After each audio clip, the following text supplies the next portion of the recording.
Hi there, I am Aaron. This is the Call to Cinema. I'm actually Skipper Aaron today, navigating you through the sale of Criterion and coming to you for the first time in a while in 1080p. So, hey there, William. What we're going to do tonight is I'm going to give you my top 26 Criterion releases. And to do that, I wanted to make sure you could actually see them because I've had camera issues in the past because my camera on this computer's great, the camera crap. We're also going to look into the Criterion Sale. I'm going to give you some suggestions through there. And hey there, Vinny. Hey there, Carrie. Hey there, Ice. I'm also going to be showing you guys afterwards the Severance Sale, and I'm going to talk to you guys today about 2022 in the Call to Cinema and how it's going to change. And it is going to change. For the last few years, I have been navigating the waters of, well, some of the cheesier, sleazier stuff. Now, don't worry, I still will be doing some of that. Hey there, Sierra. Hey there, Ryan. But in 2021, I may move a bit farther away, Mike, away from the waters of the Severin and the Vinegar Syndrome, which I will still be talking about during sales, but I am going to focus a bit more on things like Criterion, Eureka, and Umbrella's World Cinema, like titles like that. A lot of so you're going to see a lot of noir, a lot of classic titles, a lot of indicator stuff like that in the coming months, with a lot of horror, a lot of kind of classic horror, and you're going to see a bit of stuff mixed up, as well as a podcast is finally going to be coming at the end of 21 to 2022. So we'll be doing that as well. So hopefully, let me know, by the way, if you can tell the difference in my camera from there to before. Well, I'll be getting the Blood Mania triple feature from Vinegar Syndrome. Is it part of my subscription this month? Because if it's this month, yes. If it's like afterwards, wait, what's Blood Mania? Okay, hold on a second. Was there something leaked? Something? Okay, Vince. Hey there, Anton. Welcome, man. Hey there, Alan. So, was there a leak for Blood Mania? Is that what the triple feature is? Like Blood Mania? And are there 3 Blood Manias? I thought there was an action triple feature. I want to get the VSAs. That's the only thing I'm collecting right now from Vinegar Syndrome that I kind of have to. Well, I don't have to get, but like that I want to get to continue on with because it's not. I feel less pressure when it comes to that stuff. Hey there, Alan. Welcome, man. We are going to be looking at my top 26 Criterion release. Actually, probably 28 Criterion releases. Am I burned out? It's not Vinegar Syndrome. It's not Vinegar Syndrome's fault at all, actually. It's just as I get older. Thank you, Alan. Yeah, that's an egg for release. I think you're right there, man.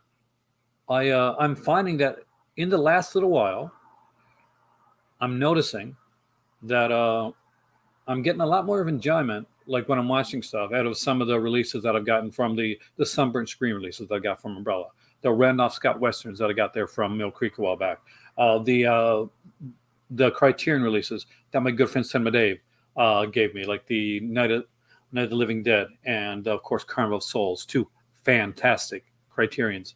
And it's been a while since I've gotten like anything that wasn't a real box set from Criterion. Yeah, I did get the Camille Keaton set. I'm actually not through it yet. I've only seen one of the films, and apparently it's the worst of the 3 films that I've seen. But I will be following up on some of the classic stuff. So what I figured I'd do today is I'd start with my top 26 releases, or 28 actually, and we'll go through them fairly quickly. Most of these are in print. 1 or 2 of them may not be in print. So I do apologize if there's something there that's not in print for our Criterion right now. But we are going to look at some chef's kiss, amazing Criterion releases. I watched Sex of the Witch, and the only time I'm going to watch that again, hey there, Kubrick, welcome, man. You came for the right video. It's Criterion. Is if when I'm listening to the commentary by Kat Ellinger, yo, Brian, I was actually going to ask you to come into this video, by the way, but I figured it was kind of too late. I haven't got anything yet from the Criterion Sale. I don't know if I'm going to be able to get anything this year because Barnes & Noble aren't shipping to Canada.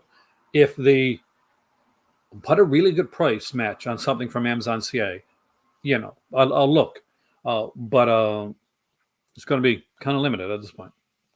Thank you. This is my, hey, Dustin, this is my guiding through the Criterion water sale. By the way, this Brian here from Just the Disc has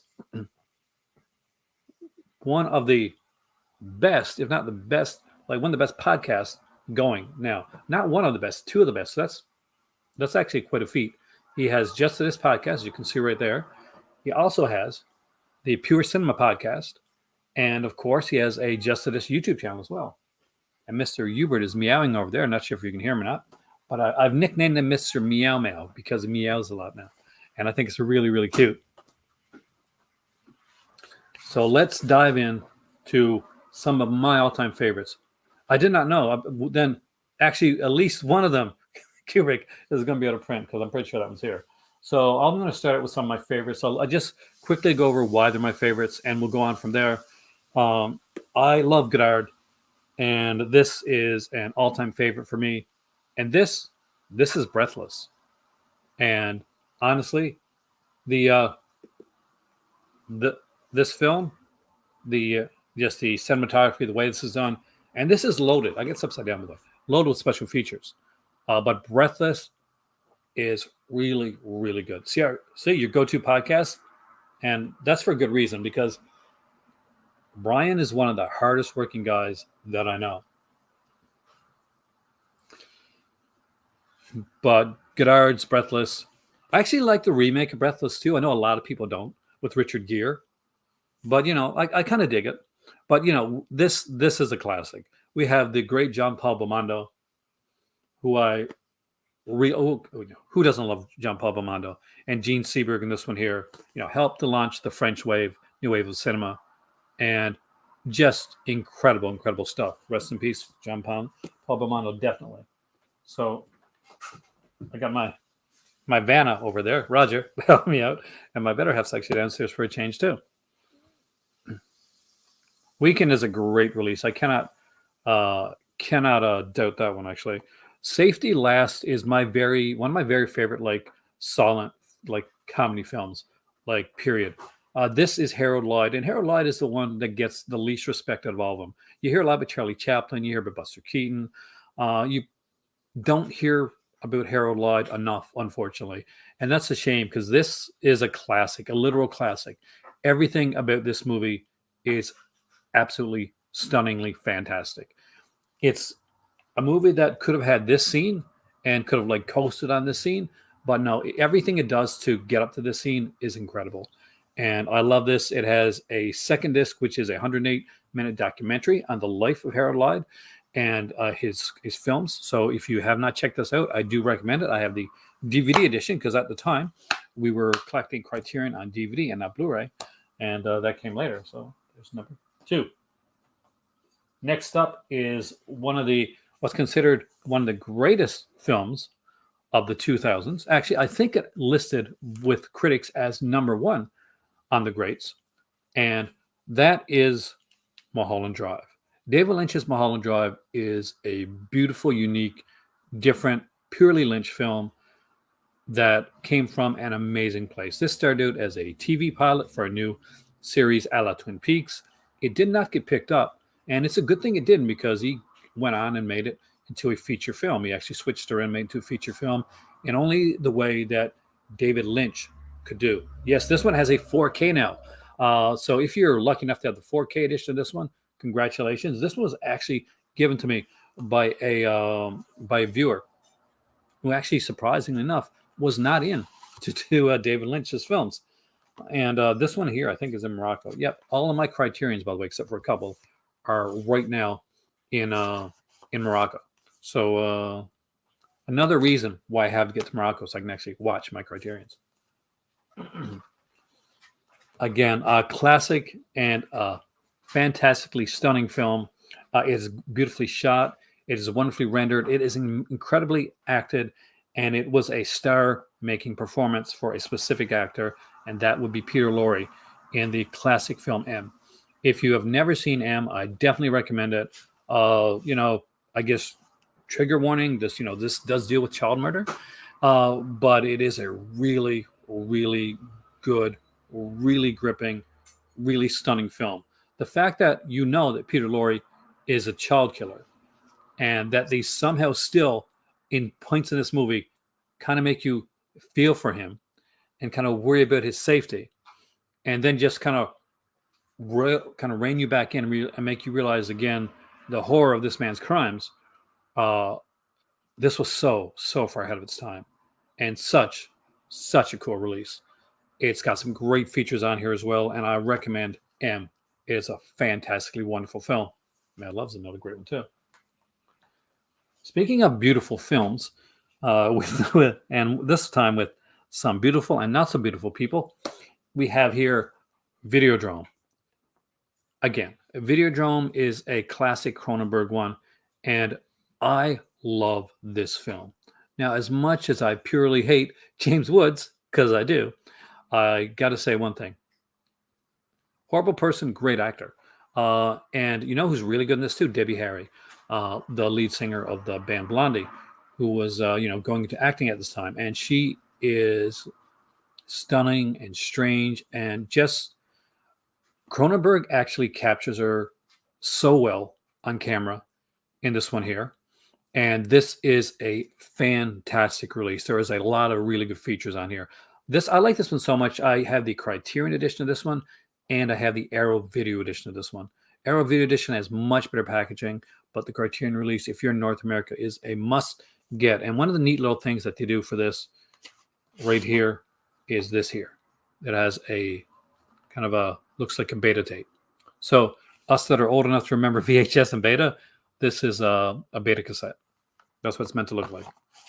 Hey there, John. Welcome, man. Next up is another fantastic film by one of my favorite directors of all time, and that is Blowout with John Travolta, Nancy Allen, and the incomparable John Lithgow, who was scary as hell in this movie. This is one of my very favorite Criterion covers that they have ever done, because the way that it captures John Travolta's character just sitting there after he's going back to see his tape library destroyed. Now, this is what he does. He's a sound effects man. So basically, you're literally seeing a man sitting down right after he's gotten home and seen his life destroyed. And that is powerful. That is an extremely powerful piece of cinema. It's extremely powerful, picture, and it is one of the best covers. Hey there, Disconnected. Hey there, Alvin. Welcome, man. If you don't have Blowout, I highly recommend it. Now, the movie, of course, was kind of loosely hinting at a certain true life event at the time, and that was, you'll find out if you watch the film. Speaking of really, really fantastically great films, and one that I hope you guys have in your collection. If you don't, you really should. Billy Wilder is a fantastic director, and nothing is more underrated in Billy Wilder's collection than Ace in the Hole, a fantastic film with Kirk Douglas, and oh man, this will stick with you. This is one of those that will really stick to you. And this is one of the originals that did something different when it came to the booklet. Now, a lot of them do this, but back then, because it was about a newspaper man, when you open up your booklet for this one, you got to read a newspaper. So, excellent film. This one I could watch, put on absolutely any time, day or night. Watch it, never be bored, never feel like I've watched it too much. And it's just such a good film. It's a dark, sardonic film, but it's a great film. Now, working with a different type, which is a comedy, but it's more than a comedy. It has a bit more to it than that. And this is one by Ernst Lubitsch, and that is To Be or Not to Be. This will be Carole Lombard's last film that she ever made. She made it here with Jack Benny. I knew Jack Benny from the Jack Benny TV show that I watched reruns of when I was a kid. I'm not that old.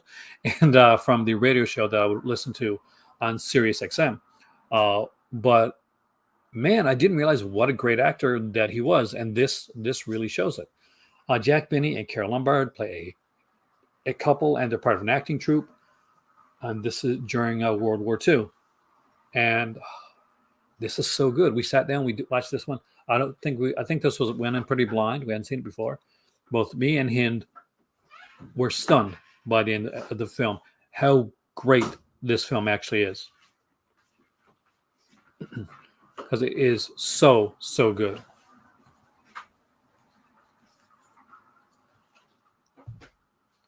Now, yo, Mr. Master Chaos, welcome, man. One of the true great cinematic suspense films of all time. How great is it? Well, if you haven't seen it and you watch it and you say, hey, I think I've seen something like that before, that's because everybody's ripped off this film. And I do mean everybody. You've seen so many versions of this film, but this is the original. This is it done at its very best. And it's Henry George Clouzot with his classic Diabolique.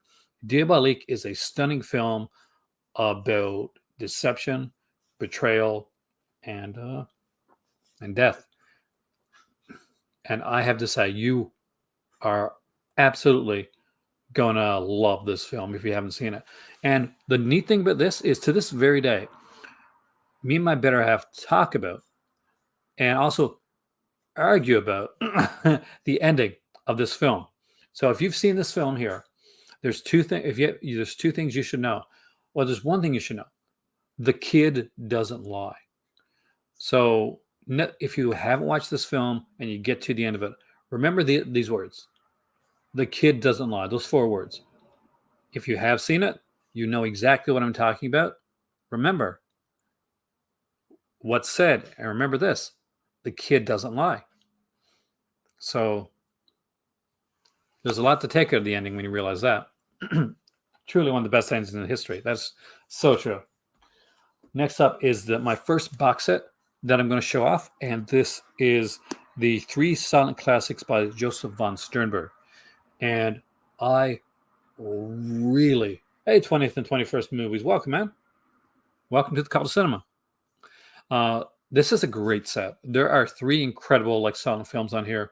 We have Underworld, The Docks of New York, and The Last Command. I go back and forth on which one I like best. Underworld, I guess, is the most known, most popular out of these 3 films. If you've never seen this set, it's really good, and I'm pretty sure it's going to be well priced tonight on the Criterion Sale, which we're going to look at afterwards. But I definitely strongly recommend this. You did a great job with this one here, and there's a great booklet with it as well. Hey there, nerd. Welcome, man. So if you've never seen these films, the best rendering you're ever going to see of these films, and it's just fantastic. Highly recommended. Going back to the comedy, and what's sometimes mislabeled as screwball comedy, it isn't, but it's actually really great classic comedy, and that is Clark Gable and Claudette Colbert in It Happened One Night. Fantastically funny, amazing film. It actually has a really good little featurette on screwball comedies as well, because this always gets labeled as a screwball comedy, and something along the lines of maybe His Girl Friday would definitely be more of a screwball comedy than this would be. But don't underrate this one. This is a great film, and it shows Clark Gable and Claudette Colbert at their very best. So you're definitely going to get a good film when it comes to this. Pre-code. And it is pre-code. Yeah, thank you.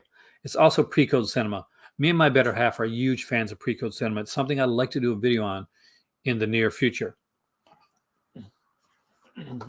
And apparently this one's out of print. I did not know this when I picked this one up. Thank you, Master Chaos.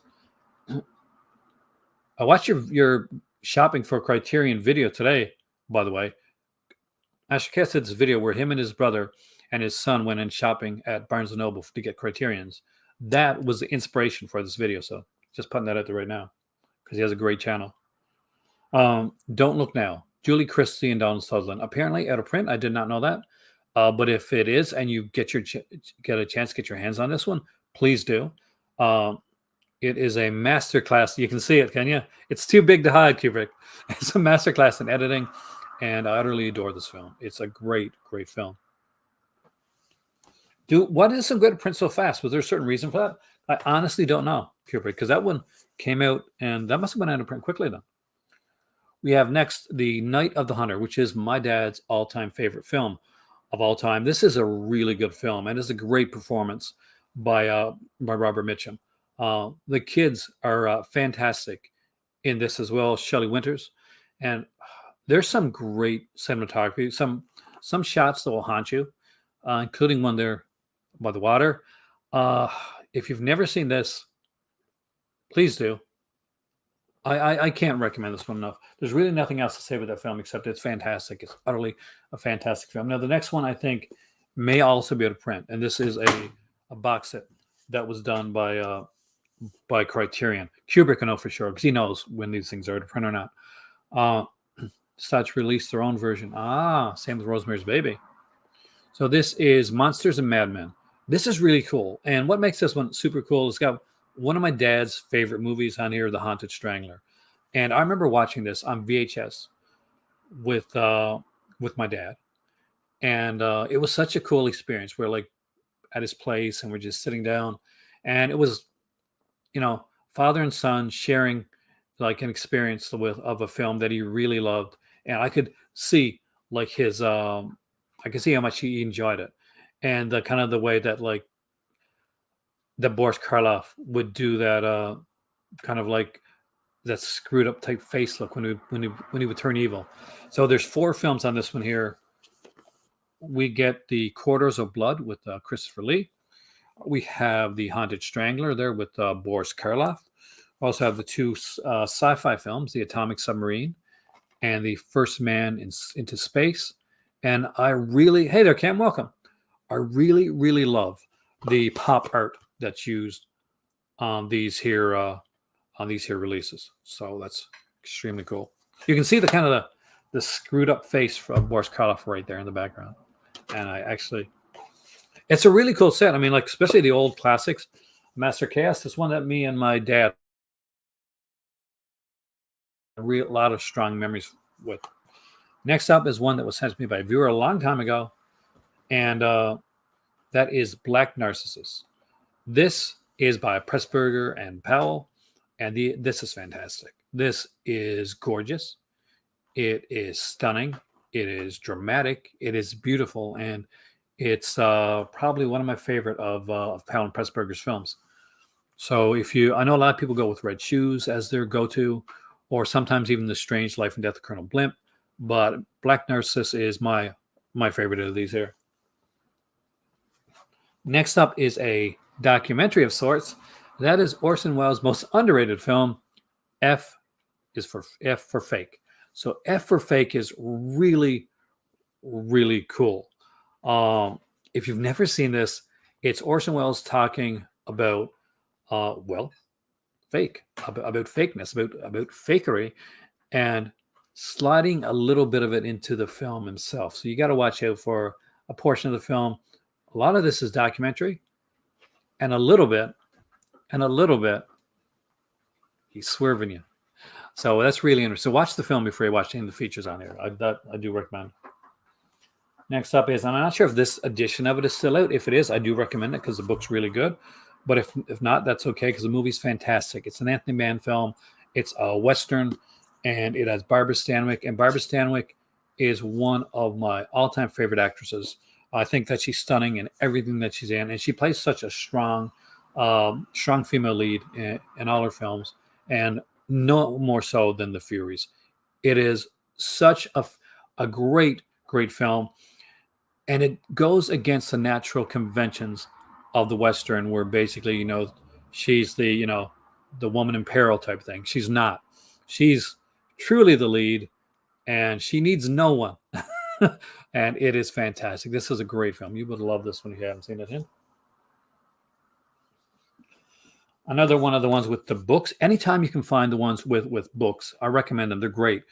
And Picnic at Hanging Rock. Now, I initially got this because, one, I love Australian cinema, and I love Peter Weir, although he can be really frustrating.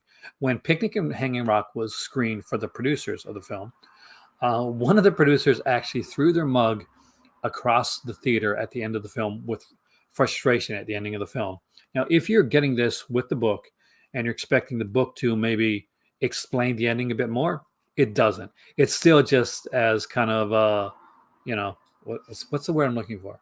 It's just as vague as you would expect. It's a great movie, Kubrick. I know you're if you haven't seen it, I think you'll love it. I know we don't agree on everything, but I think we will agree on that one. Spirit of the Beehive, Master Chaos. If you've seen one of my early videos, I did a video where I bought some Criterions off of eBay, and I went and I unboxed them and showed them. But when I got them, I didn't have Criterion version of the films. I had some cheap knockoff versions of films that were sent to me from like I think they were like done by kind of a bootleg company. I was so disappointed. You can see the disappointment in one of my first videos actually. See the disappointment in my face when I'm doing it.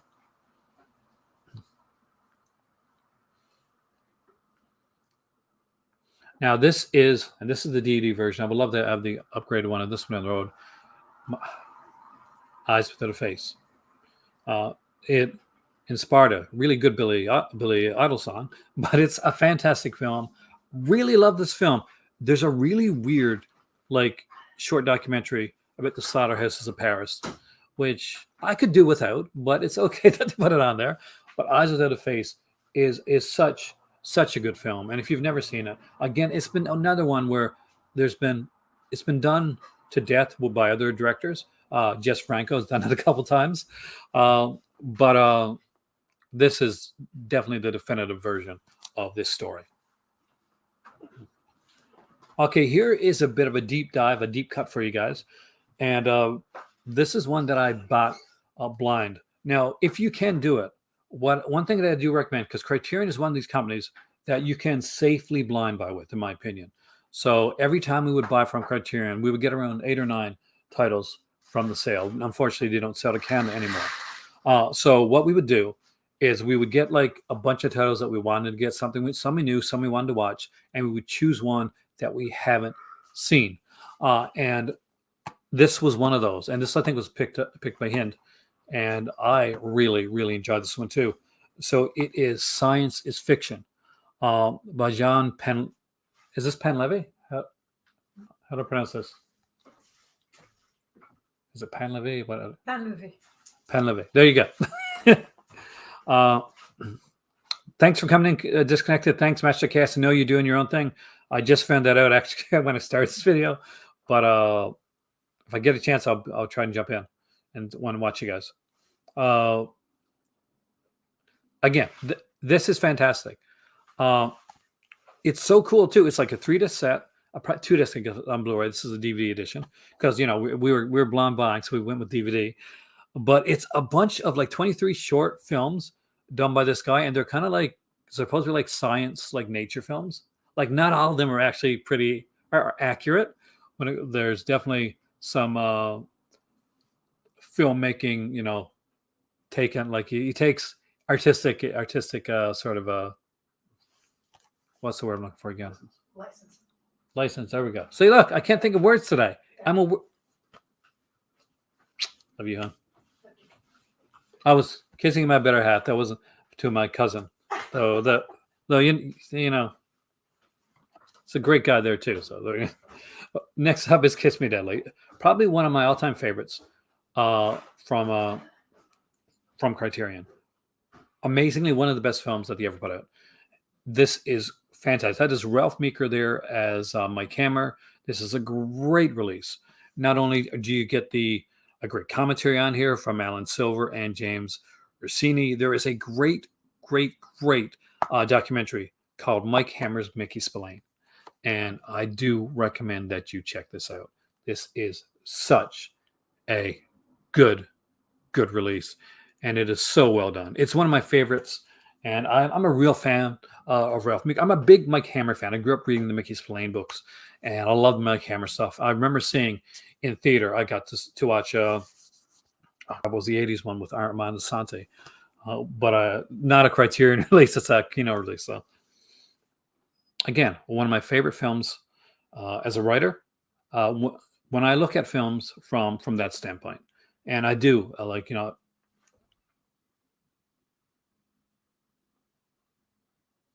and that is Sweet Smell of Success. And I love this movie. Burt Lancaster, Tony Curtis. The dialogue in this is extremely well done. You see Mr. Ebert there, by the way? I'll put there a second. I know you're not a huge fan of Sweet Smell, but I always recommend like giving it another watch because just like what's really cool about this one is this is one of those films you can almost put it on in the background and just listen to it. Listen to the dialogue in the film because the dialogue in this is utterly fantastic. All right, we're gonna get to some big stuff now. Let's start with Tadichi, I guess. Box sets. Box sets. Oh, Criterion does such a great job with their box sets. You can see one in the background that we're going to get to eventually. But we got right here Zadiichi. This kicks ass. This is a kick-ass set. It is gorgeously done. It is rendered and drawn extremely well. There is a ton of films on here. Now, this is the Blu-ray DVD release of it. Now, I think this was re-released as a Blu-ray only set recently. Either way, it still has all the films on it, so you're not going to miss out. Hey, Eric, welcome, man. This is amazing. I love the Zadiichi set, and I can go through these. We got to watch some of these sometime, you know? Have you seen any Zadiichi films? Because they made a kind of a sort of remake with Blind Fury with Rutger Hauer. All right, this is one of the big ones, guys. This was number 1,000. So they decided to go big with number 1,000. And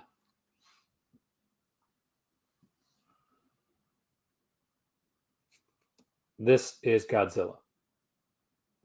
Now, this is fantastic. Now, go into this with tempered expectations because I don't have the baby card set, Carrie. I wish I did. This is Carrie's talking about the Lone Wolf and Cub films, by the way.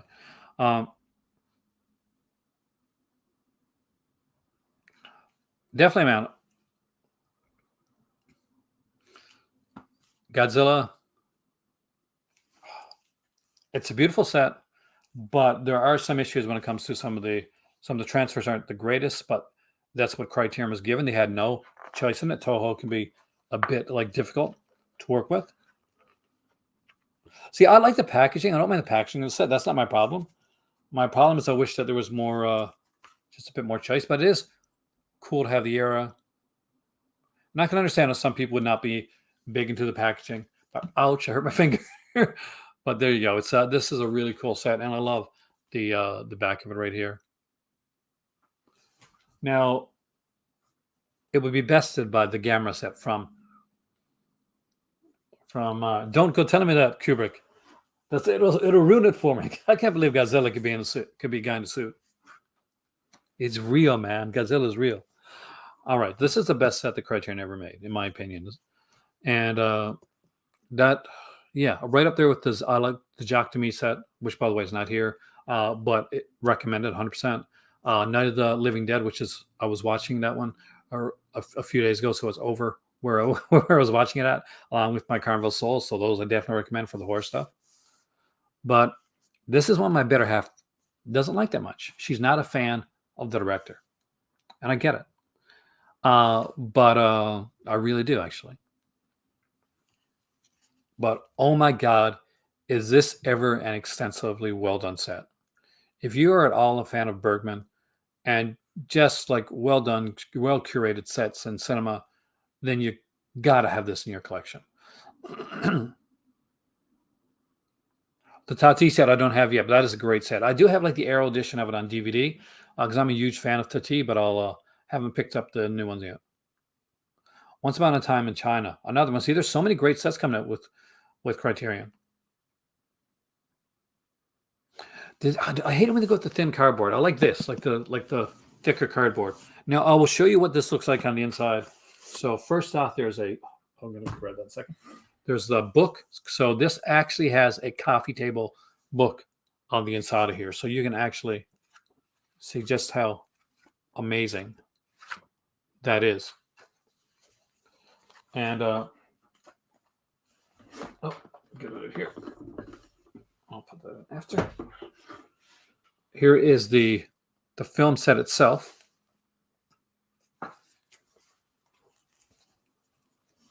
and it's curated. So basically, you could watch these if you want to in like chronological order. But what they've done is they've done it like it was a film festival, like you're watching the Bergman Film Festival, and they put certain films on certain discs to do like so many films a night. Like so, the first night they say they have like Smiles of a Summer Night because that's actually pretty easy when to get into. And they've got Crisis and Shipped to India. We go to Wild Strawberries and To Joy and Summer Interlude, and it gets into some stuff that's more kind of is more headier stuff throughout the way, and basically you'll eventually like dive into a whole ton of Criterion stuff and of Bergman stuff that I strongly recommend you check out. So let me try and get this to here right now. I got this here, by the way, at Bay Street Video because I could not find it online and for a decent price. But I will well recommend if you are in the Toronto area to check out your local Bay Street Video there. There's one of them, and it's on obviously Bay Street, and one of my favorite places to shop when I am in Ontario. So what I wanted to do now was actually go and look at the sale so we can see the new stuff that they have out there. And I can give you some recommendations of stuff that I don't have because it's not just about seeing what I got in my collection. It's about seeing what is out there to grab. And we will be, if you want to afterwards, we can go over the Severin releases as well. Severin released a big email today going over their entire Black Friday stuff with all of the pictures and all of the features and that. And I can show you everything that's on there because I did spend the time to actually get it put into a PDF and put it on here. Now, right out of the gate, I have to say, like, as iffy as I was on the case for Citizen Kane, I'm going to tell you right now, I would kill to have Citizen Kane 4K in my collection. This is a fantastic movie. It's one of my favorite movies. I know some people say it's overrated, but I don't think it's overrated. I think it's rated just the way it should be, and it's done like that for a reason. There's such good stuff in this one. It's a 4K release, Ultra HD. If you have Blu-ray, then definitely worth checking out. As you can see, we got the 4K here on Mulholland Drive. You get newer films here like Uncut Gems, which is a fantastic Netflix film. Not quite sure if I want to get that one on Criterion yet, but it is a really good film, and it's the second Adam Sandler film I think get Criterion. I think the first one's Punch Drunk Love. I'm pretty sure that's Criterion release. Once Upon a Time in China, again, a fantastic set, one I can highly recommend. And 4K Menace to Society. See how you got which one? The Citizen Kane? If you do, oh man. Menace to Society is a really good film. I would recommend it. There's some great stuff here. Memories of Murder is actually a fantastic film. High Sierra by director Royal Walsh. I strongly recommend that. It's a great movie. Lapina and Humphrey Bogart. Really, really star-making turn for Bogart right there. My better half really liked the Grand Budapest Hotel. I haven't gotten a chance to actually watch all of it yet. I got about halfway through it. The World of Wong Kar-wai is here. And again, another one that I don't think I've seen a lot of the work. So it's, yeah. Parasite is really cool. And I love the fact that Master Case's brother mentioned that it has the Morse code on here. Hey, the pack is that one? Was it the thin packaging? I mean, for those you just got to be careful. For the longest time, we were spoiled. Well, we were spoiled now, John, with all those hard boxes and stuff like that. But remember when that was like just the regular packaging that you'd always get, and we wouldn't think twice about it. But we're spoiled with this new packaging that doesn't break. But I would like to see better packaging for that as well. House is a fantastic film. Incredible Shrinking Man is so fun. Watership, I don't know. I think Kubrick would know if Watership Down is still available. Unibaba, love this film actually. Scared the hell out of me when I was young. Beautifully done, gorgeously rendered film. But that mask freaked the hell out of me when I was younger. Thief by Malcolm Mann. This is not the best edition. Is still the Arrow edition, on the limited Arrow edition if you can find it. But if not, I really like the movie Thief. It's a great one. My good friend Logan Toxic, not a big fan of Thief. Actually, didn't like it very much, but I actually really like this one here. Nightmare Alley is a great film. Yeah, Nightmare Alley definitely. It's a weird cover. Like this is. I know it's like there's. It's just a weird cover, but I actually really like it. Um, of course, I'm not going to mention like Go like Seven Samurai. 'Cause, we know we know it's a fantastic one. Um, but I will. I'm trying to mention some stuff here that may some people may have passed on. Melvin Van Peebles. Hey there, Rock. Welcome, man. I am doing okay here. So far. Except from work. Except from work. The complete Dr. T set is incredible. Bruce Lee set, love that. Um, I don't have Paris, Texas, and their version of Crash. I have the 4K edition of Crash from Arrow. It was sent to me by a viewer, and I was so excited about that. Uh, that's my recommended. Oh yeah, it's started. The Criterion Sale is officially underway, man. Mona Lisa's. I got this the Arrow edition, but if you don't have it, it's a really good edition of the film for people that are looking into lighting. And shooting a film in natural lighting. Although this is not my favorite, like Stanley Kubrick film, it's actually one of my favorite, one of my least favorites, and Kubrick knows this.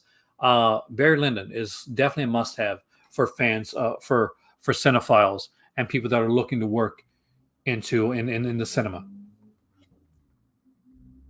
So if you're a cinematographer, you want to be a cinematographer, you want to be a lighter, Barry Lyndon is a really great masterclass on that. Got Andrzejowski's Stalker, which is actually a really good film. Afterlife.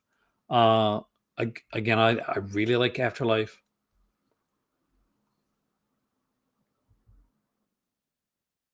I could see that. I could see Paris, Texas being Kurt Cobain's favorite film, actually. I think Master Chaos grabbed this one. He had it in his hand anyway in the video I was watching. Blue Velvet. I really, really love Blue Velvet. And it's one of my favorites. It's definitely like the inspiration for his Twin Peaks one. So good. I remember I got the Unibaba. That's where I got my Unibaba from. I think. No, I have the Criterion edition of Unibaba. I need to get the Eureka one because the initial one wasn't that great. Now Tampopo. I'm gonna say it. I love this film. I love me some Tampopo. I remember watching this. CBC used to do this late night world cinema, where they'd show like cinema from across the world.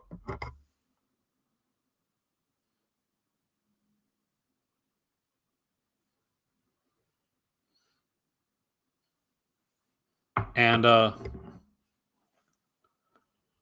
Tampopo was one of the ones that I watched. I watched it a couple times actually. I actually watched Tampopo on a date once, when I was in college, and that was a good date. So, yeah, I recommend that film. The Youth,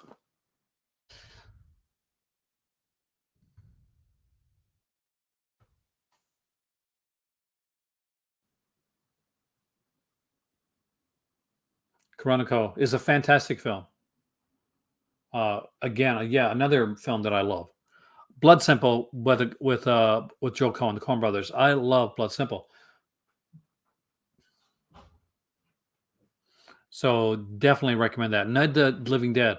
I was recently sent that one by Cinema Dave. Oh my God, is it ever the best you'll ever see Night the Living Dead look? And it is such a fully packed release as well. So such good stuff on here. We've got Some Like It Hot here. We have Bringing Up Baby, which is a classic Howard Hawks comedy. McCabe and Mrs. Miller. I actually like that one. I know a lot of people aren't big on it. Miller's Crossing is going to be. I would love to see Raising Arizona next. Actually, Raising Arizona does not get the love it deserves. It is such a good film. It's Nicolas Cage is in that one. Who's the girl though? Is that Raising Arizona? Is that it's not Holly Hunter? Is it? Remember the film right where they steal the baby? Yes. But I know it's Nicolas Cage because he's so good in that movie. Holly Hunter. It is Hollander. Damn, it is Hollander. Well, okay, I was right for a change. I was right for a change. Yeah, Raising Arizona, definitely something I want to see.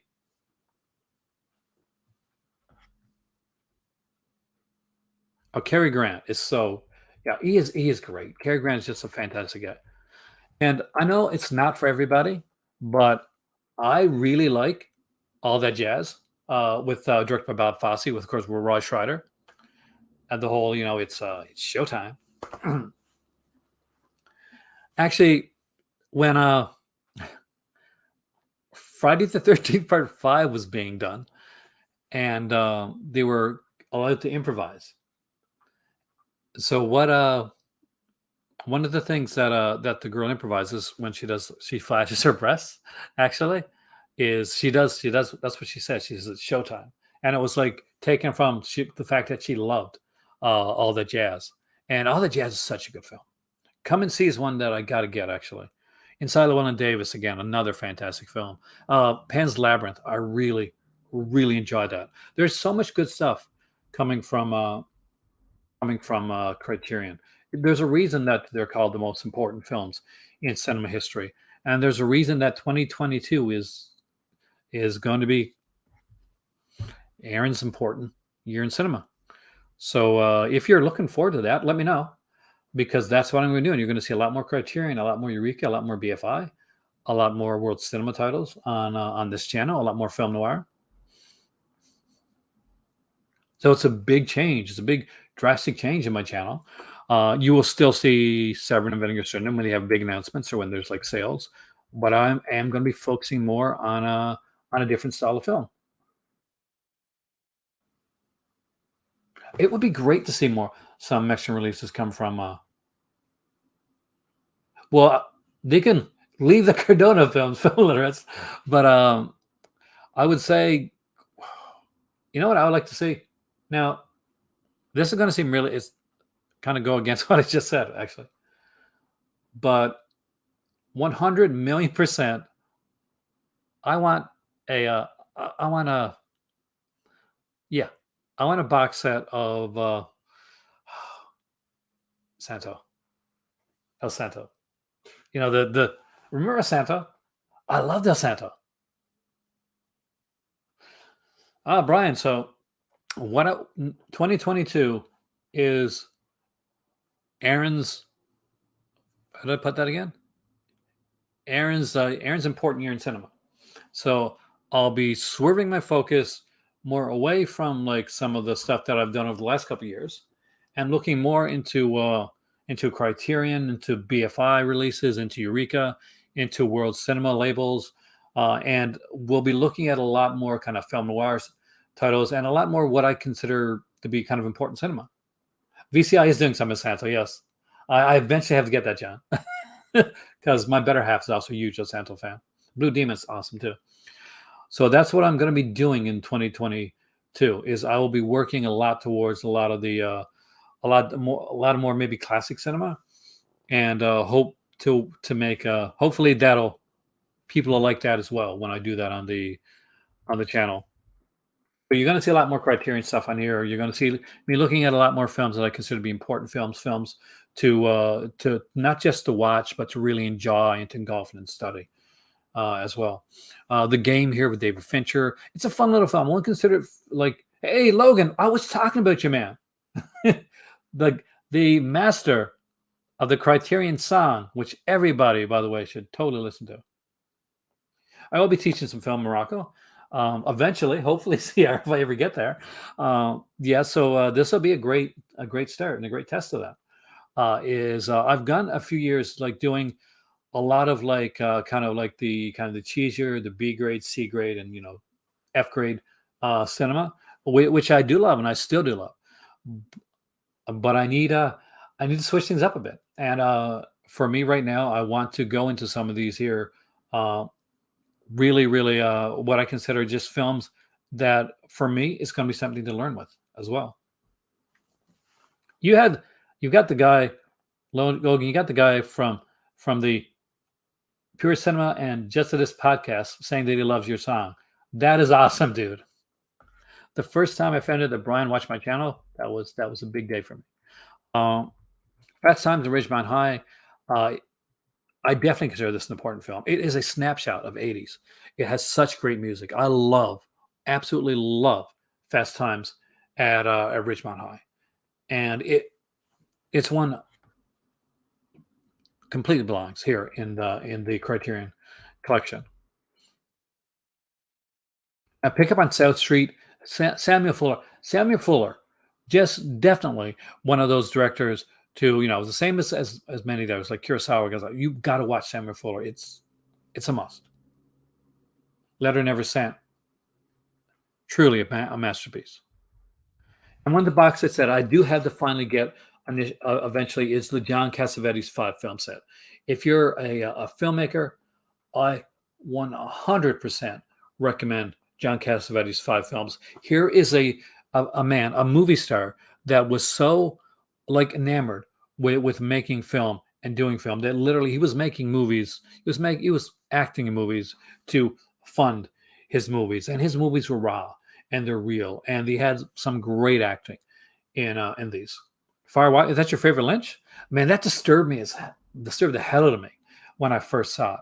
And I love David Lynch. But yeah, it took me a while to really like David Bowie's in this one. I love David Bowie too, so that's a must for me. 12 Angry Men is another fantastic one. As you can see, that gigantic Bergman set that I showed you guys a minute ago is 149, which is a great price for the Bergman set.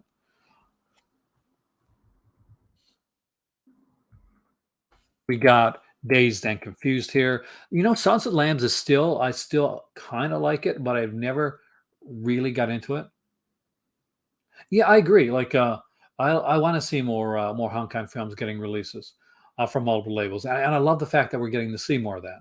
I love 88 Films and what they're doing with that. I do want to dive a little bit more into that next year as well. So you will see some more martial arts releases next year on my channel. So Eric, if you're still there, uh, you just know that I didn't get the 4K Silence of the Lambs. I've only got the DVD edition of it so far. I don't even have the Blu-ray edition of it. And honestly, it's because it's never been my favorite, but it is an important film. Mishima, A Life in Four Chapters is really good. This is it's a great release. Oh, Fun City, 100%.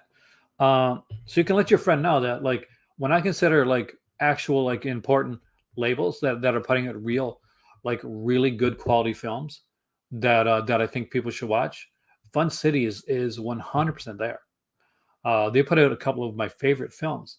Uh, Probably was it last year or this year? I'm not sure when they came out, but yeah, they're definitely an excellent label, and that is nothing against by the other labels uh, that are out there, like the Severance or the Vinegar Syndromes. It's just I really felt that I've said a lot on that style of film, and I may have said what I had to say for a little while, and that's kind of where this all started. I really feel like I'm spoke out. There's only so much I can say, but certain ones. Seconds is really good. Kubrick, have you seen Seconds?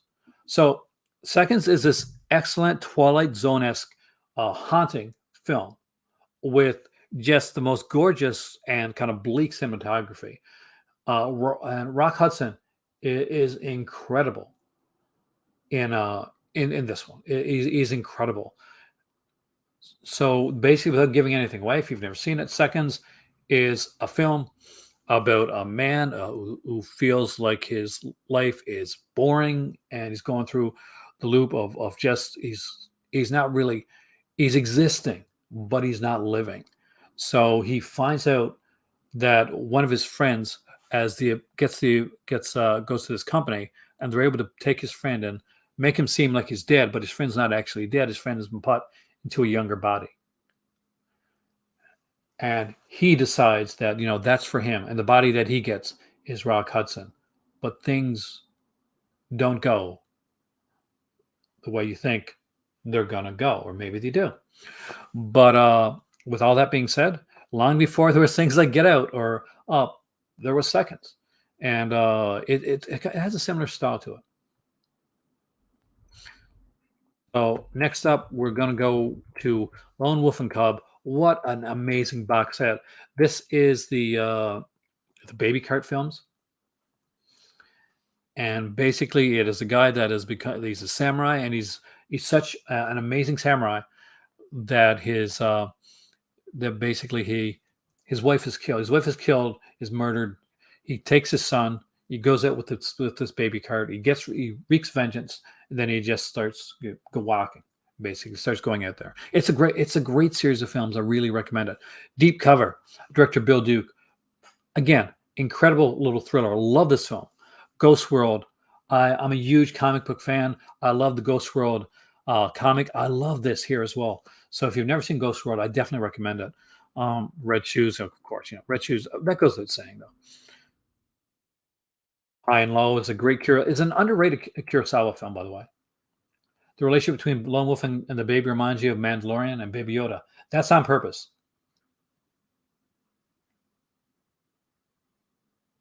High and Low and Candy Snatchers. That's actually a good double feature, Craig. I like that. Crumb. I love Crumb. I don't own it yet, Josephine, which is a shame because one, I'm a huge comic book fan. Two, I had a lot of Lone Wolf. I had a lot of Robert Crumb stuff. So he's got very different like art and different comics that he does. They're definitely more indie comics. They're more like made for adults. But the documentary on Crumb is actually fascinating, and I definitely recommend it.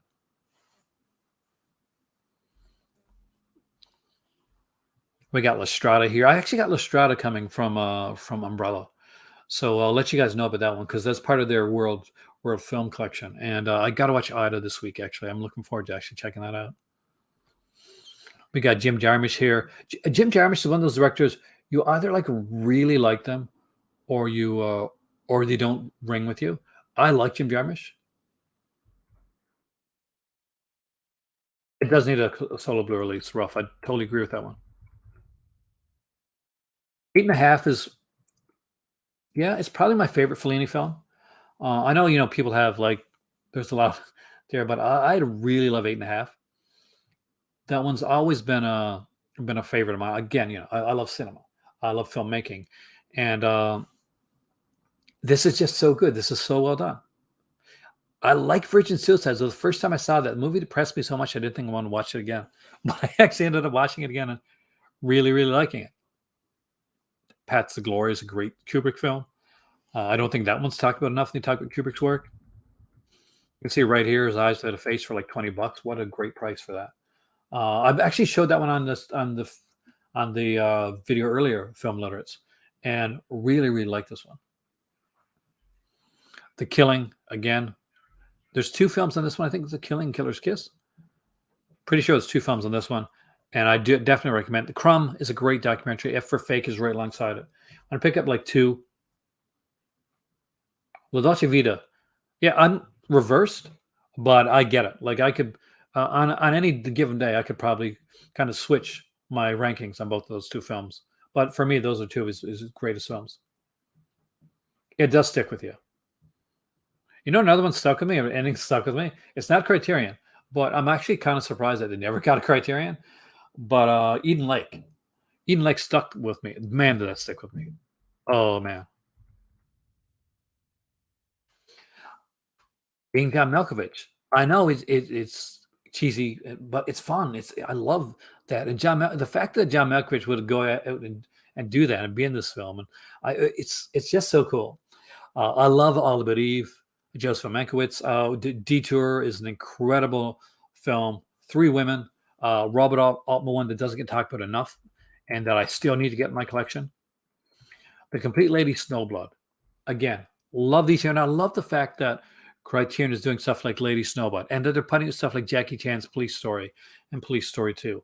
Um, Great stuff. I mean, and you know what? Jackie Chan's his great work is important filmmaking, and he really, really goes above and beyond. Great Escape and I'm going to say it, Eden Lake is extremely hard to watch, but it's extremely well done.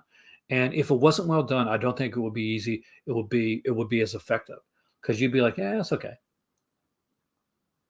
And your 10-year-old. See, there you go. If you're going to keep a kid like entertained, that's really good because you know, attention span, right? Mickey and Mikey and Nicky's really good. Badlands, Terrence Malick, great film. Uh, a young a young Martin Sheen with Sissy Spacek here, and of course, again, like I said, Great Escape is still one of my favorites. I really love The Great Escape. Night of the Hunter is right there. Stagecoach, in a Lonely Place, a very different role for Humphrey Bogart. He plays a writer in this one here, directed by Nicholas Ray. A really good film, actually. I would love to see the John Woo stuff put back in the collection.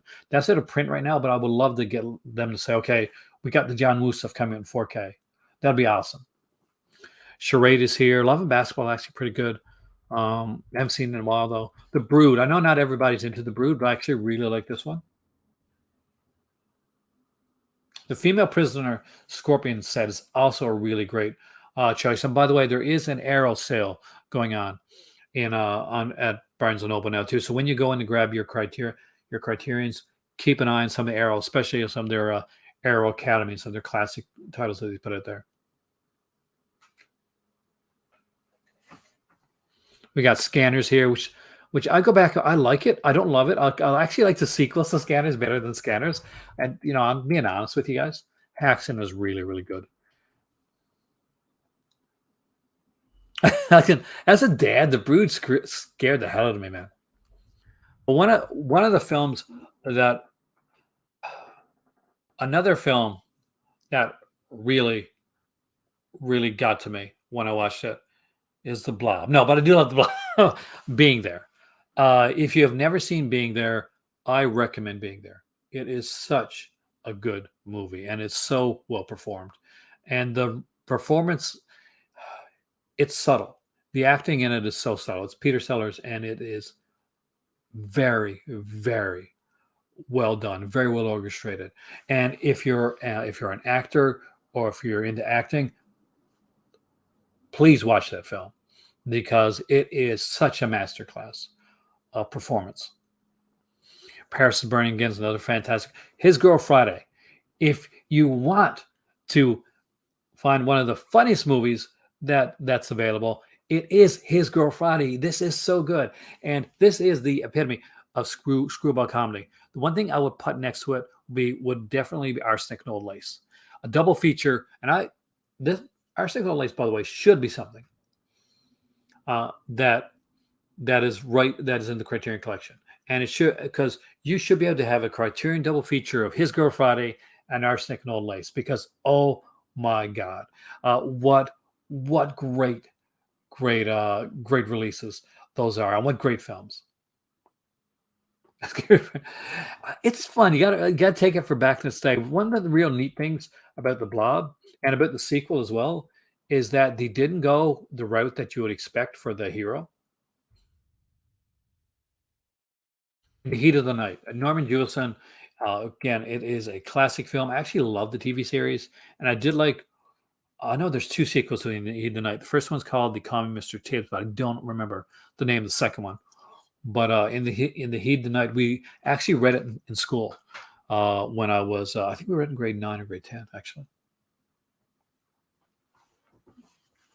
But incredible film. Ashes and Diamonds is really good as well. Fantastic Planet. Shallow Grave, Danny Boyle.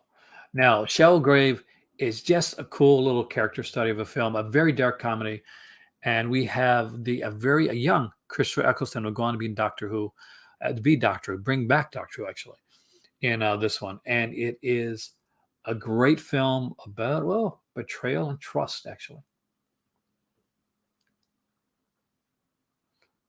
Still Walking again, yeah, another fantastic one. Organization. There you go. Thank you, Ice. I knew there was a third one.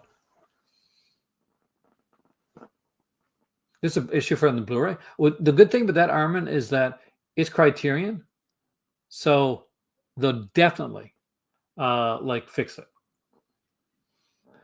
Walkabout. Now, when I say about, do you guys hear boot? Walkabout. I'm Canadian, so I can make fun of my accent. But I do love Walkabout. Nicholas Rogue. I'm a huge fan of. I'm a huge fan of that film. I like Jenny Agutter too. So yeah, that's she's young Jenny Agutter. She's only a kid, I think, when that film was made. That's like a really young Jenny Agutter. Brandon Kill is really good. I think the Arrow get the Arrow edition of this one though. Secrets and Lies. I love Mike Lee. Uh, so if you haven't seen a Mike Lee film, he's definitely a solid director. Uh, Highly recommend it. Recently, Severin put out a Mike Lee film, and that kind of blew my mind. But yeah, Secrets of Lies is an extremely good film by Mike Lee. If you've never seen it, I 100% recommend it. See, we got the Essential Fellini set here for 124.99. I love the fact that it's done in kind of a record case. I don't know actually. I'll come back to favorites later some other time. I'll do a favorites video, Josephine. Um, of course, Yojimbo and Senjuro. Anyways, love this double feature here. Qui-Gon. Love Qui-Gon. Life is Sweet, your favorite Mike Lee film?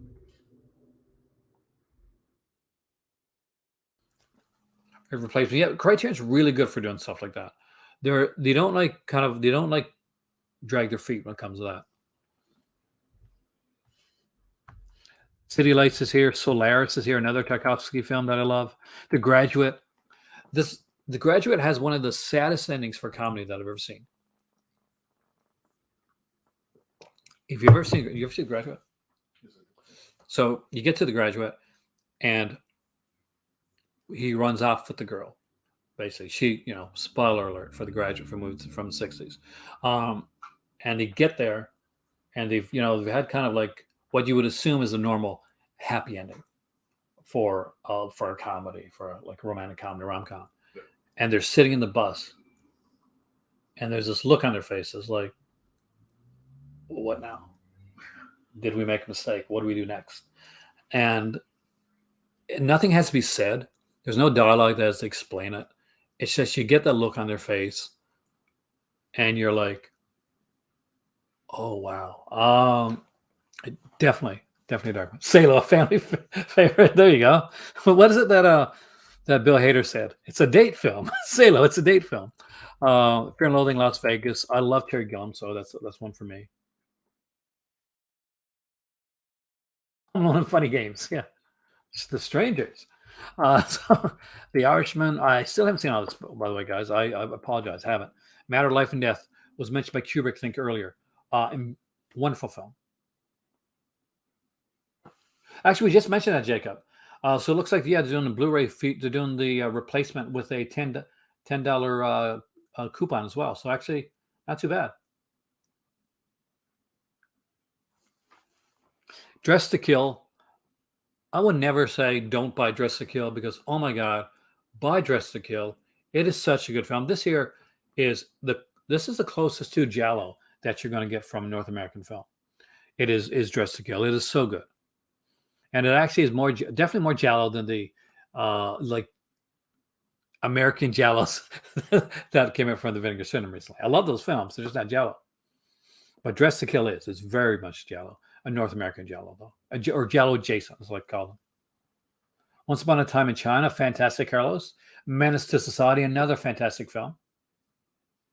Oh, yeah, 12 Monkeys is a really good film. I never saw the series. Did you see the TV series? Was it good? No, I didn't know. Because that's normally your type. The Philadelphia Story, again, a fantastic film. There's Picnic and Hanging Rock there. Sweet Smell of Success, guys know. I did. I showed you for mentioning it, actually. One of the classics. It's sad to say this is the classic because this is from Nina Rogers' era, but The Breakfast Club. What a frigging amazing film. What a great soundtrack. No song better. And people always say, don't you forget about me.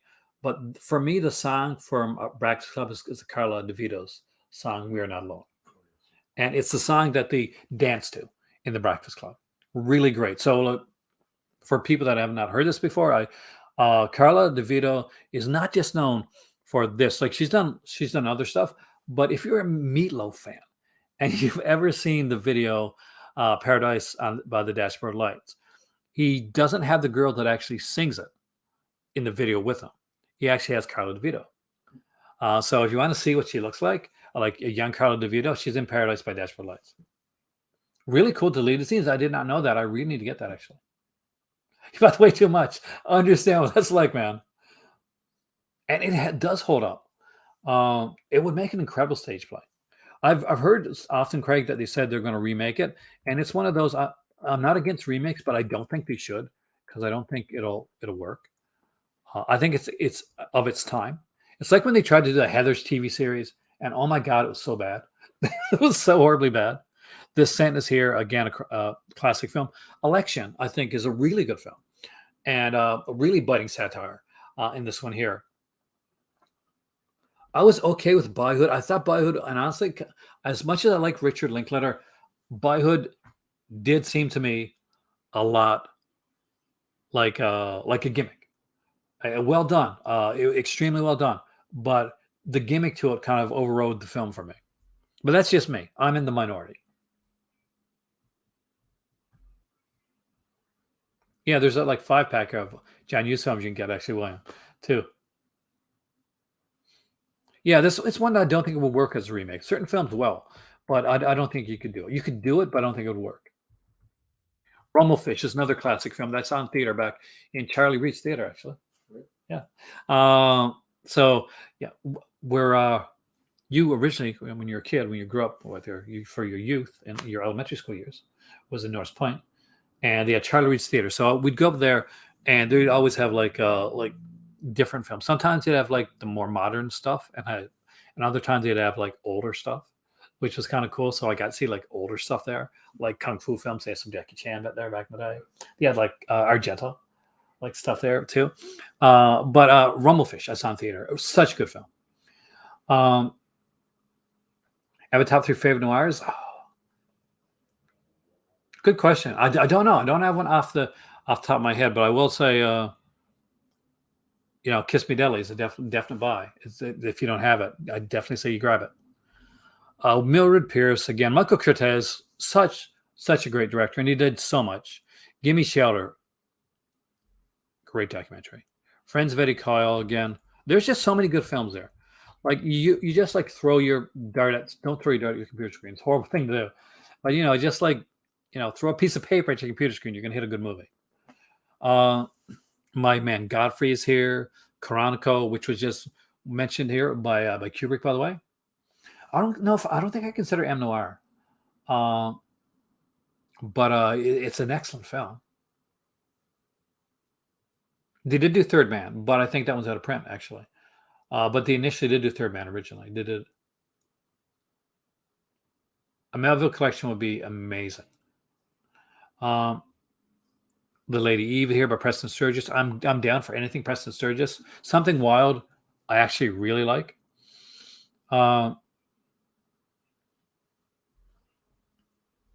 Such a cool little film. Again, to be or not to be, I showed it here originally. These Martin Scorsese World Cinema sets are incredible. We have the one. We got the one from Eureka actually, and it had trances on it. And trances is a Moroccan film where you get to hear like kind of a different type of Moroccan style music that Martin Scorsese was in love with. It was one of the reasons he started like doing the world cinema stuff was because of trances, and I definitely recommend that. We got Fail Safe by Sidney Lumet here. Um, is that still here? Taking the Waves with no cover apparently. Repo Man, love Repo Man. Rashomon. I could watch Rashomon over and over again because it's that. The Young Girls of Rochefort. So if you don't have the box set, the Jack to Me box set, and you can't maybe you can't afford the box set right now, then I definitely say at least get this one. The Young Girls of Rochefort is so freaking good. It has everything. It's got music. It's got dancing. It's got serial killers. Literally, it has everything in it. In Fortress, if you're a Star Wars fan, then 1,000,000% check that out. Hey, Danuch, welcome. It's been a while, man.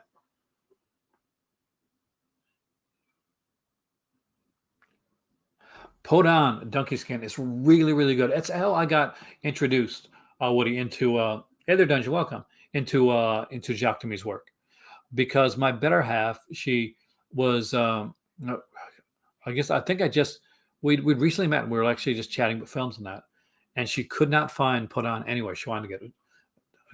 Sorry, Donkey Skin. She wanted to get it, and so I managed to find it online at the time because you couldn't buy it, and I got it and we watched it together. And I was like blown away, and I wanted to see more Jacques Demy like immediately.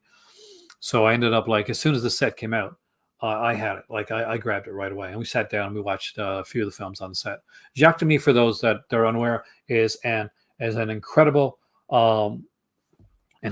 like director who was an enormous fan of film noir and was a huge fan of the really big Busby Berkeley musicals as well. And you can see that and tell that from the style of films that he make. Carnival of Souls, my good friend Jeff, my good friend Cinema Dave sent me Carnival of Souls, and yeah, it is a great, great film. It was so good to have this. I like had a really good edition of it because I've always had crappy editions of this one. Have a great dinner, Josephine, and thank you so much for coming in. I really, really do appreciate it. Tokyo Story. Uzo is such a good director, especially when it comes to like quiet personal stories. Uh, really love Uzo.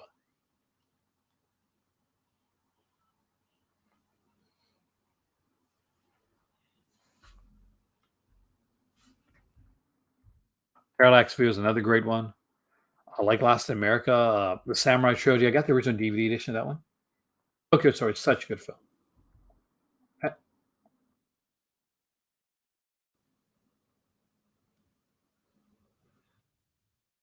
Good Morning. I haven't seen Good Morning in a long time. That's one that I would really love to see again. That's going to be a good Christmas, man. You could blow it and blow up. Those are two great films because you get Mastriani and De Palma. So incredible stuff. Women on the Verge of Nervous Breakdown is a really good film.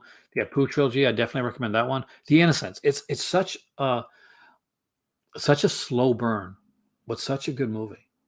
And so haunting. Like there's a couple ways you can take this film, but such a haunting film.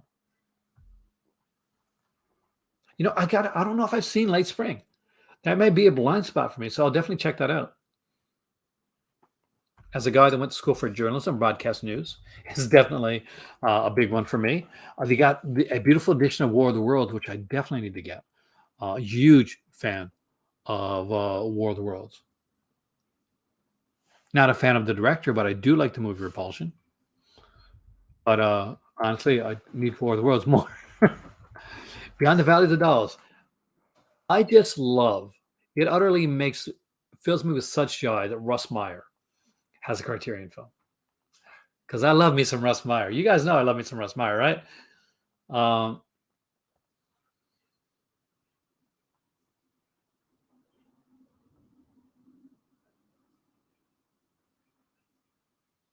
David Hemmings star. No, what was I trying to say? I was trying to say I'm talking about the director, Michelangelo Antonio. That's what I meant to say. So Michelangelo Antonio, the director of Blow, is what I meant. Kubrick, not the actors. Though we did watch a movie recently that David Hemmings actually produced. I'm trying to remember now. I can't remember which one it was. But yeah, Beyond the Valley of the Dolls. Definitely. Faster Pussy on a Criterion. I would love that. I have not seen the new War of the Worlds TV series. I've only seen the 1989, 1991.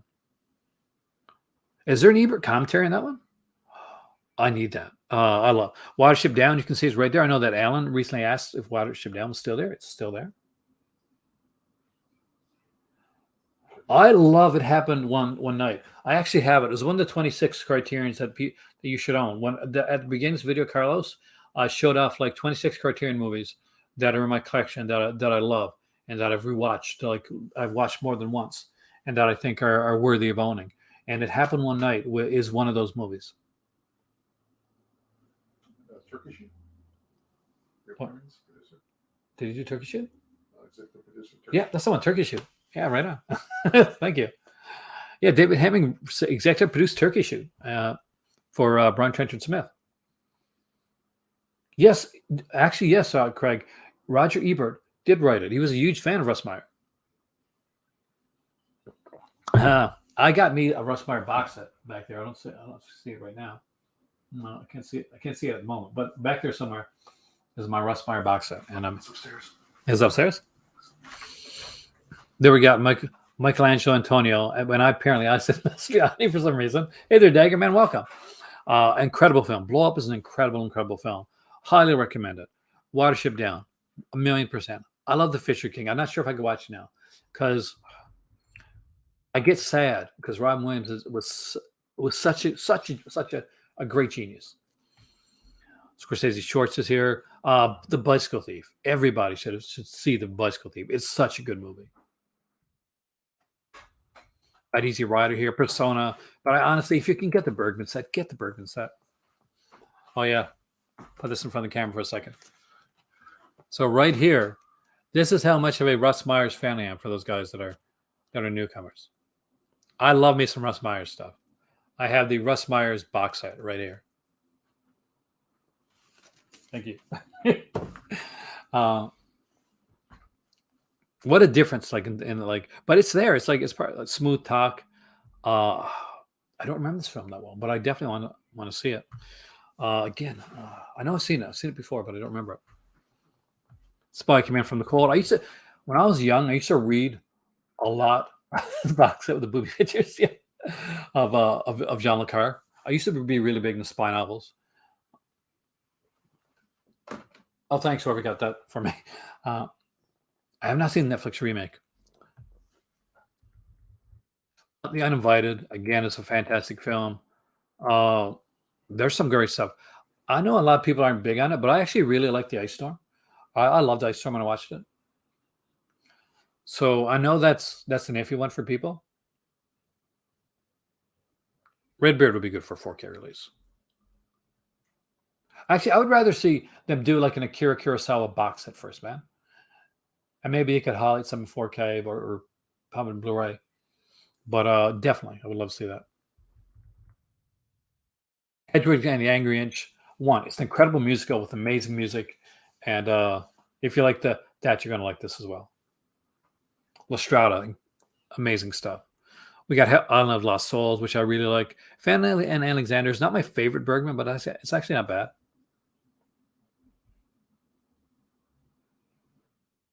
We haven't got anything. We got like the box set way a long time ago, but I would love to see like a new box set for Akira Kurosawa, like a really good one. Like, and don't half-ass it like they did with some of their stuff. With when it came to like when they did the what's her name again, that female director, Varda, Agna Varda. Do it good like they did with the Bergman set. Yeah, the Bergman set includes both versions of Fanny Alexander. So you can be safe when you get the set that you're going to get both versions. Nicholas Ray's Bergman Life is here.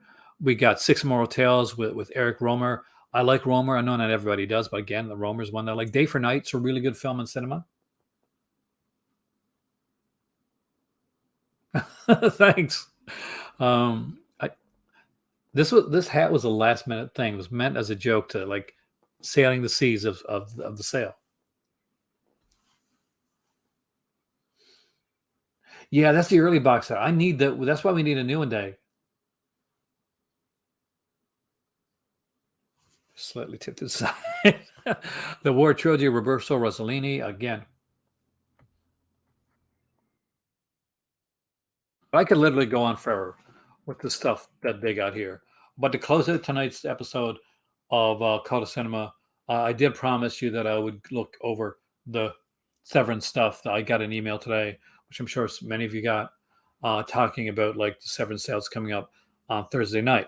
So know that I'm going to be doing a video on that. So what we're going to do now, really quickly, is we're going to look at the Severin, at the Severin releases, and all the pictures are there now. The bundles are there, and all of the features are there. Watch out for the Cardona iceberg. I have the beard for being like the captain too.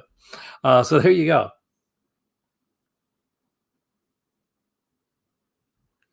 But I'll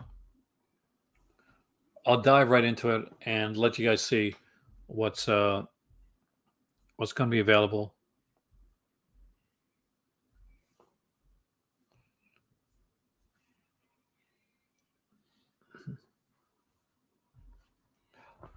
For me this year, I'm not sure if the VSAs pretty much are the only thing that I might get. And so far, I've only got a $15 gift certificate. So uh, hopefully, by the time the sale happens, I get some donations and I'll be able to buy something. But at this point, I can't. Uh,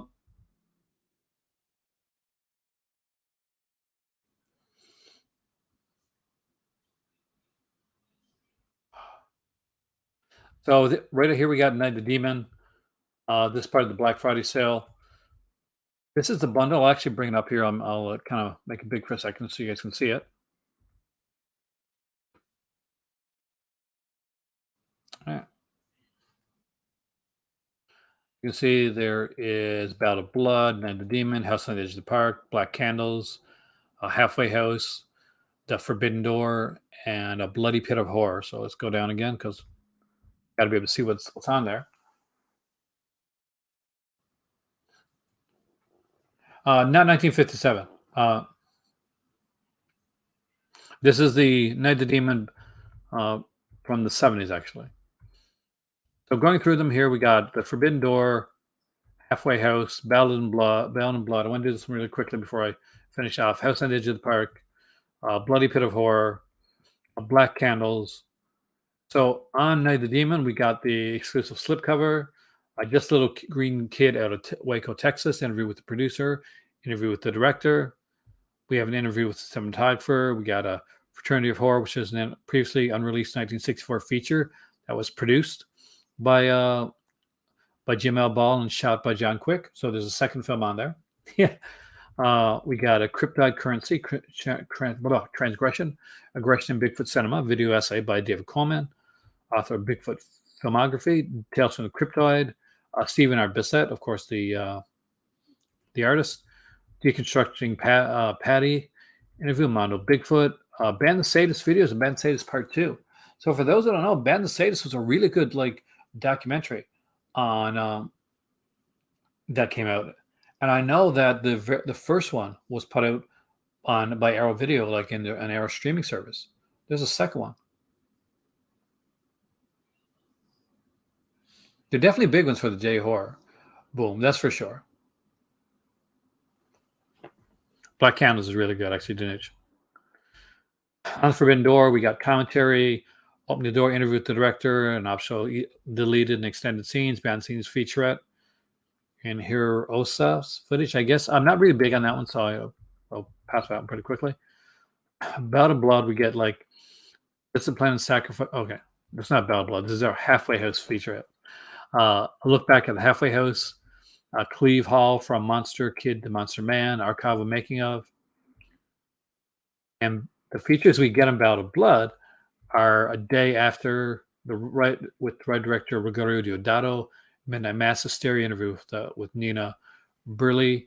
We have It Happened in Perugia, interview with film historian. We have an interview with the actress, interview with the producer of the film. House on the Edge of the Park is where we get a lot of the features at. We get Rogerio Deodato. We get an audio commentary by Bruce Holchek. We have Lights On, an interview with cinematographer Sergio Diafozzi. We have an interview with the director, Giovanni Lamberto Radici. We get an interview here with our carbon interview with David Hess. We get an interview with the set designer of the film. Actually, it's a really decent set design as well. I'm very excited about Contraband, actually, CR. Well, the Lindsay Baker box set, it should definitely be on sale this time, nerd. So you can be sure to get that one. Deodato Holocaust feature-length documentary that explores the film-by-film triumphs and tragedies and controversies of Rogerio Deodato, deleted scenes. This is probably the most interesting out of all the ones so far. Mostly horror stuff here. Bloody Pit of Horror is kind of the earlier stuff. You get, and this one you get an audio commentary with the Natchy Cats guys, Rodney Barnett and Troy Gunn. We get a documentary short here, as well as Made by the Devil, interview with Gavin Badley. This is for Black Candles, by the way. An exception to the norm. Got a bunch of trailer stuff out there, and there will be a bunch of things. The one thing that we can't get is the Gregorio Diodato set with the book. Again, is not eligible to come to Canada because they screwed us again. Not Chem Holocaust per se, actually, because I don't like that film very much, Kubrick. I was actually talking about actually Gregorio Diodato's book that they had put out.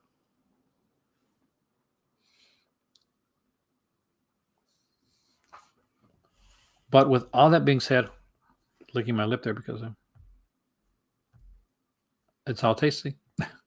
There is a ton of stuff coming out from right now from the Criterion Sale, which I definitely recommend that you check out. There is the Severin Sale and of course the Vinegar Syndrome Sale. I will be looking at Severin and Vinegar Syndrome with Disconnected here on Thursday night. We'll be doing a video on my regular channel. I'll be doing a video on my Patreon channel as well. So keep an eye out for that. Hopefully you have liked and have noticed that I've upgraded the camera so that you guys actually get to see this in 1080p as opposed to the pixelated kind of foggier version that you've been seeing me in the last couple of years whenever I'm not doing a video on my iPad or my iPhone. All right. I am Aaron. This is my cousin Raj here on the side who's been helping out like crazy. Have a fantastic evening. As always, guys, stay safe, stay healthy. It costs nothing to be kind, so be kind to yourself, be kind to others. You deserve it. So do they. Unless they're a Karen. Oh, I just had a bad work day. Like, share, subscribe. Donate if you want to. Super chat if you want to. If you don't, that's okay. The most important thing is you come back and see me again. And have a great evening. And it is time for very, very cold tea. See you later, guys.